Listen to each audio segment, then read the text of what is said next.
Olá, tudo bem? Seja bem-vindo ao canal Meu Momento com Deus. Nessa ocasião, nós teremos mais um estudo guiado, mais uma lição da Escola Sabatina.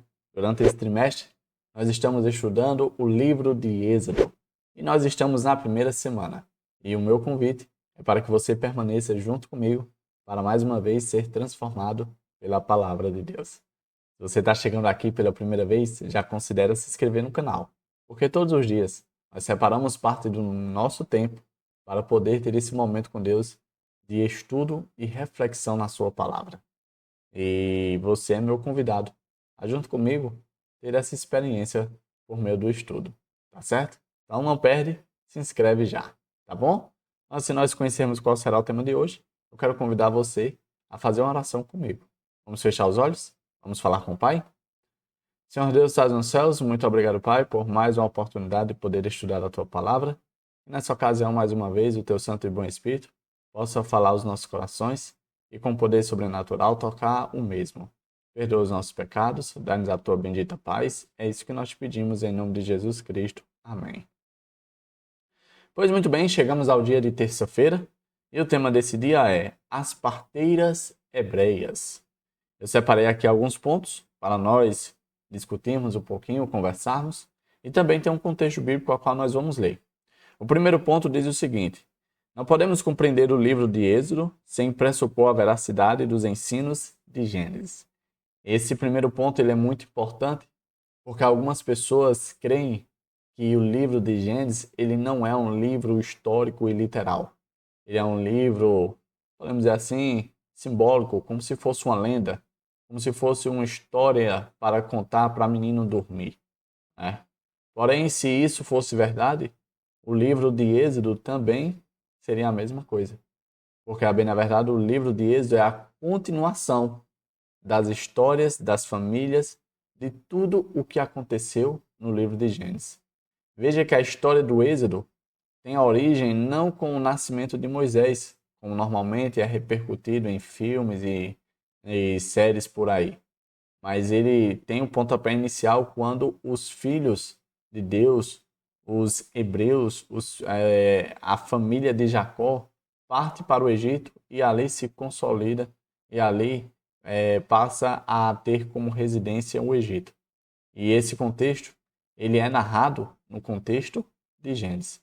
Por isso é muito importante eu e você entendermos que, de fato, o livro de Gênesis é real, literal e histórico.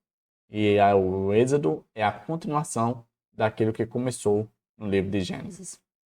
O segundo ponto que eu destaquei é o seguinte: ele encoraja seus servos. Invoque-me no dia da angústia, eu os livrarei e você me glorificará. Esse é um verso que se encontra no Salmo 50, verso 15, e eu separei isso exatamente para trazer à tona a triste situação que o povo hebreu, judeu, né, passou a viver ali no Egito.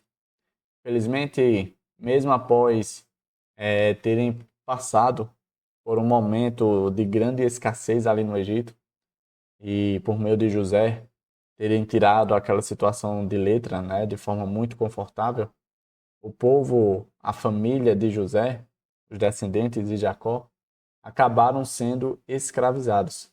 Nós vimos, por exemplo, nos estudos anteriores que tudo isso foi por conta que os egípcios tiveram medo do crescimento exponencial que esse povo teve. Ou seja, eles temeram a bênção de Deus. E aí o contexto que nós vamos ler, ele se encontra aqui no livro de Êxodo, capítulo 1, é do versículo 9 ao 21. Olha só o que diz, ó. Disse ele ao seu povo: vejam, o povo israelita é agora numeroso e mais forte que nós. Temos que agir com astúcia, para que não se tornem ainda mais numerosos e, no caso de guerra, aliem-se aos nossos inimigos. Lutem, lutem contra nós e fujam do país. Estabeleceram, pois, sobre eles chefes de trabalho forçados, para os oprimir com tarefas pesadas. E assim os israelitas construíram para o faraó as cidades celeiros de Pitom e Ramsés. Todavia, quanto mais eram oprimidos, mais numerosos se tornavam e mais se espalhavam.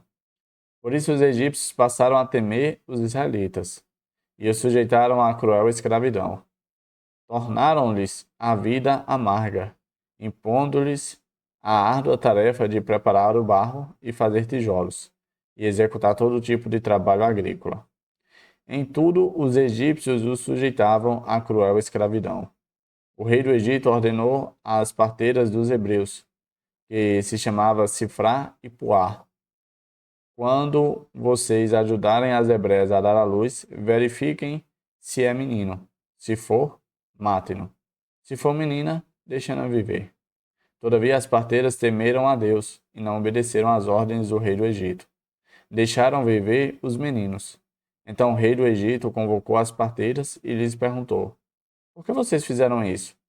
Por que deixaram viver os meninos? Responderam as parteiras ao faraó: as mulheres hebreias não são como as egípcias. São cheias de vigor e dão à luz antes de chegarem às parteiras. Deus foi bondoso com as parteiras, e o povo ia se tornando ainda mais numeroso, cada vez mais forte. Visto que as parteiras temeram a Deus, ele concedeu-lhes que tivessem suas próprias famílias. Com base nesse contexto, eu separei aqui alguns pontos interessantes. O primeiro ponto diz o seguinte, ó: nenhum faraó é mencionado por nome no livro do Êxodo. Eu não sei se você já parou para fazer esse tipo de análise. De fato, todos os faraós são apenas identificados como faraó. E faraó nada mais é do que um título para um rei. Porém, não qualquer tipo de rei. De acordo com a forma como era vista o faraó ele era uma espécie de um deus terrestre. É como se ele fosse o filho de Ra dentro da cultura e da mitologia egípcia. E interessante que, por ser um deus, entendia-se que ele tinha poder.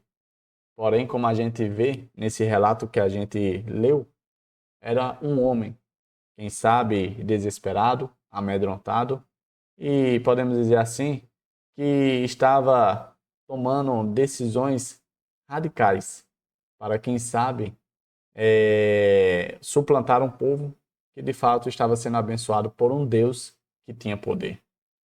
Veja que, embora o faraó não seja mencionado pelo nome, as duas parteiras foram mencionadas pelo nome.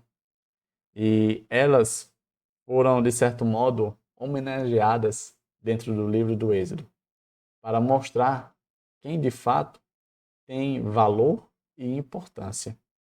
Enquanto um faraó, aos olhos dos egípcios, era um deus na terra, um rei, quem de fato foi nomeado, quem de fato ganhou destaque, foi a Sifrá e a Puá, as duas parteiras que escolheram obedecer a Deus, que escolheram temer a Deus, ao invés do homem. Olha esse ponto aqui, ó. A ordem perversa do faraó não teve efeito sobre elas, porque respeitaram a Deus mais do que as ordens de um governante terreno. A Sifrá e a Puá, ela é um exemplo para mim e para você. Um exemplo de fidelidade, um exemplo de coerência, um exemplo de fé. Porque elas não negaram, rejeitaram a ordem de qualquer pessoa, mas de quem sabe a pessoa com maior autoridade e poder em todo o Egito, a pessoa do faraó. E para elas terem essa coragem, demandava de fato muito temor de Deus. É como se ela fosse comparada a exatamente os três amigos de Daniel, que ficaram de pé, frente à ordem de se ajoelhar perante a estátua de Nabucodonosor.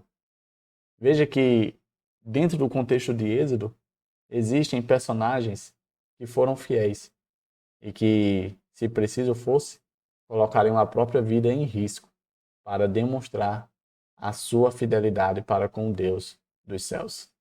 E essa foi o caso de Sifrá e Puá, as duas parteiras que permitiram que os meninos hebreus continuassem vivos, não acatando a ordem do faraó. O último ponto que eu destaquei do nosso estudo diz o seguinte, ó: quando o faraó viu que seu plano havia falhado, ordenou aos egípcios que matassem todos os meninos hebreus recém-nascidos. E a forma como eles deveriam fazer isso seria pegando os recém-nascidos do gênero masculino e jogando ali dentro do rio Nilo, que também era visto pelos egípcios como um outro ser divino, né? Era o deus Hapi. E aí essa atitude ele seria meio que uma espécie de sacrifício, de uma oferenda, pois o deus Apen era visto como um deus da fertilidade. E se tais sacrifícios fossem feitos, os egípcios seriam abençoados com fertilidade, com abundância, com chuva, com tudo aquilo que era importante para o crescimento do Egito.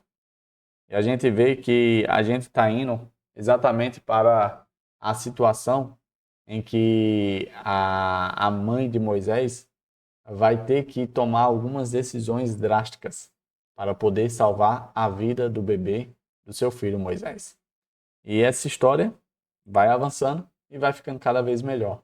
Porque, embora as coisas se pareçam se complicar, a gente vê que o Deus Todo-Poderoso estava ali presente, atento, conduzindo, providenciando a liberdade, a salvação em tempo oportuno. E eu e você precisamos analisar esse contexto, essa história, exatamente trazendo para a nossa realidade. Embora as coisas estejam indo, quem sabe, de mal a pior, eu e você podemos nutrir sim a certeza de que o nosso Deus virá em nosso socorro. E se preciso for, ele levantará pessoas, como foi o caso das duas parteiras, Cifrá e Puá, para salvar aqueles que pertencem a Deus. Tá certo?